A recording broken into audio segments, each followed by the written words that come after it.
up? It's DAYMOND JOHN here. Now, did you know that 66% of new businesses actually fail? And most of the time, these businesses have a few similar things in common that are holding them back. Now, I'm sure you've also probably seen hundreds of hopeful entrepreneurs on Shark Tank who just don't get a deal because they are missing key components in their business. So, here are a couple of tips that I have for launching a new business that I'm sure is going to set you off on a path to success. Are you ready? Here we go. Number one, be able to clearly establish a problem you are trying to solve.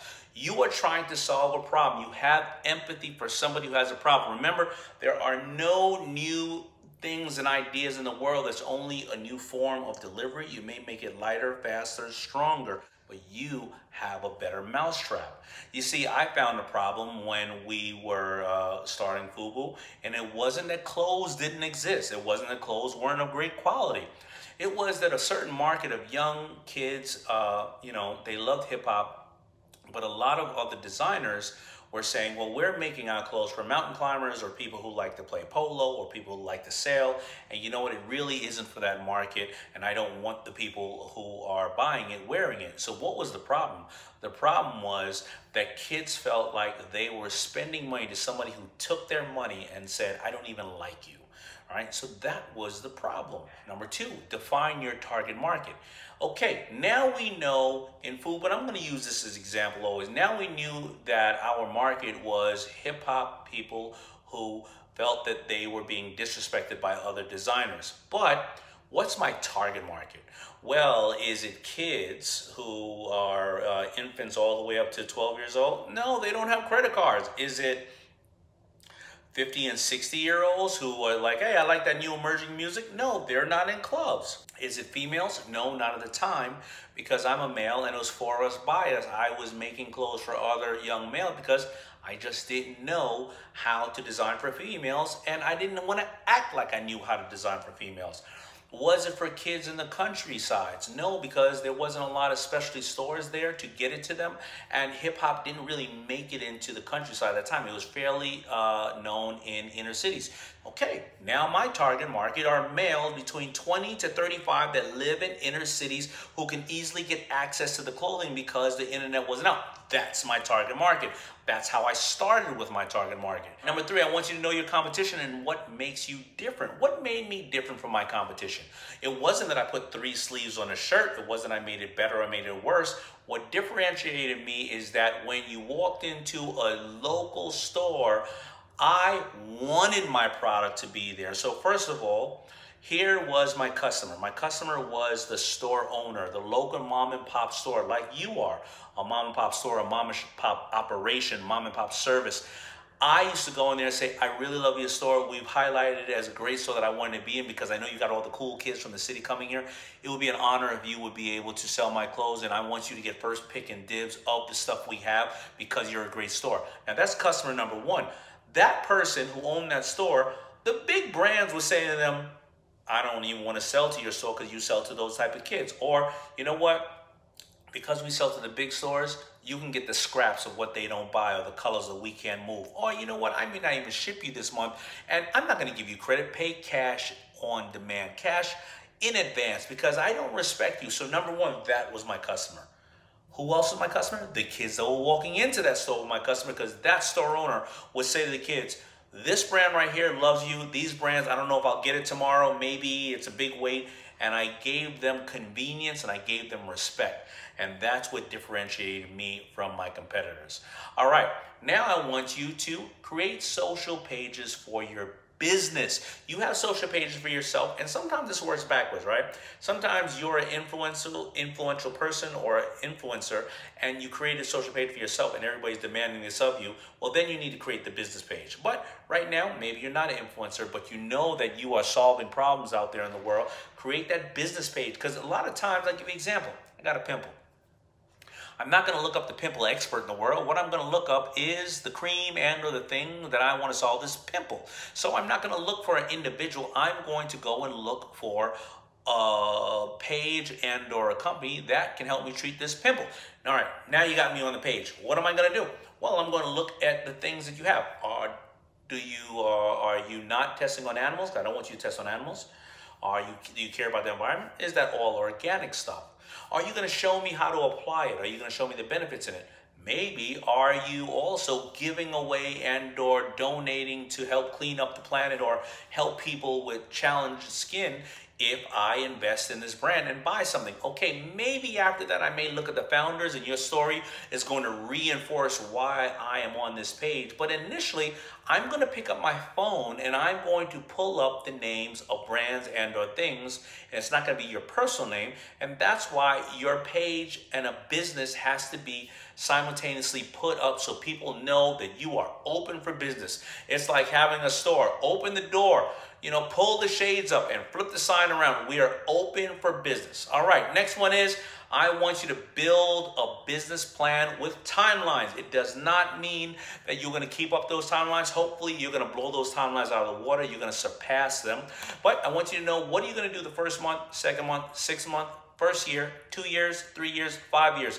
There are plenty of studies out there that show that people who come up with plans, even though they don't stick to them, are 3 times more successful in business and in life, meaning goals, than others who don't have a plan at all. Now, I hate to break it to you, you're making plans all day, every day. You know what time you need to be on Zoom. You know what time your kids need to get up. You know what time they need to eat. Even if you're going to dinner right now, let me give you an example. I'm thinking about going to dinner right now. Well, am I going in a car? Am I going on a horse and buggy? Are friends picking us up? Am I going with my wife? Am I going to drive? Am I going to walk there? Now, that's going to define what time I'm going to leave the house. Now, when we get there, listen, it may be a little gloomy outside. Are we going to be able to sit inside or sit outside? If I'm inside, well, I need to make sure I bring a mask. If I'm outside, it's a little gloomy, I make sure that I bring an umbrella. So you always make plans. Make sure you make a timeline and plans for your business. All right. The next point is gather the right amount of capital to start. Now, this is extremely important because I don't want you to make the mistake of having too much capital, because one of the biggest reasons why small businesses close and never get a shot is because they take in too much capital too early.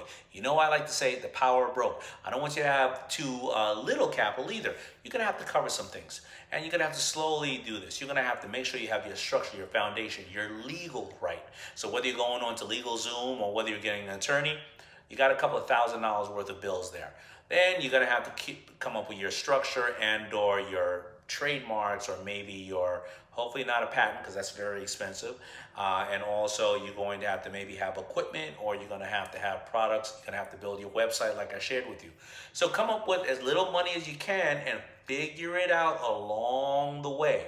All right, but make sure that you know what kind of capital you have, and then you'll start on the road to hopefully being very successful in growing the business. And then people like me will be throwing money at you. All right, this is extremely important. The next point, it's number 7. And it's number 7, and people never really understand this one when they've never been in business before. I want you to embrace failure. I want you to understand to be a business owner is to be vulnerable. It's to be able to tell people that the sky is falling, and everybody's like, well, it's falling. You're like, I have a solution. They're like, it's not falling, and you don't have a solution. I want you to hear the no's. All the time the doors are going to slam and in your face, but more importantly, I want you to learn from those mistakes. I love telling people this story. I tell it all the time.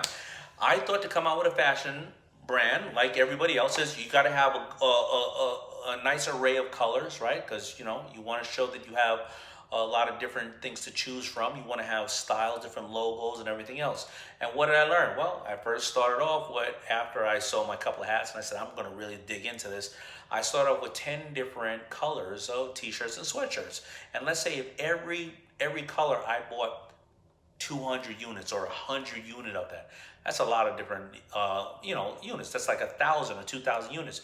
What did I realize? Wait a minute.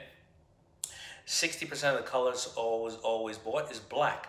All right. Then another 20% is white. Then navy blue, and in between, maybe a red or an orange. So now all of a sudden, I'm sitting here. I sold through 300 or 400 of them, but I got another 600 of colors that people don't necessarily buy.